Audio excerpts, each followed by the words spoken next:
Welcome to History's Hiccups, Part 55. Tecumseh, a Shawnee chief born in 1768, emerged as a formidable Native American leader against U.S. expansion.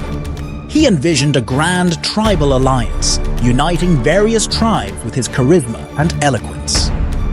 During the War of 1812, Tecumseh allied with the British, significantly impacting several battles. However, his death in 1813 at the Battle of the Thames was a crushing blow to the Native American resistance.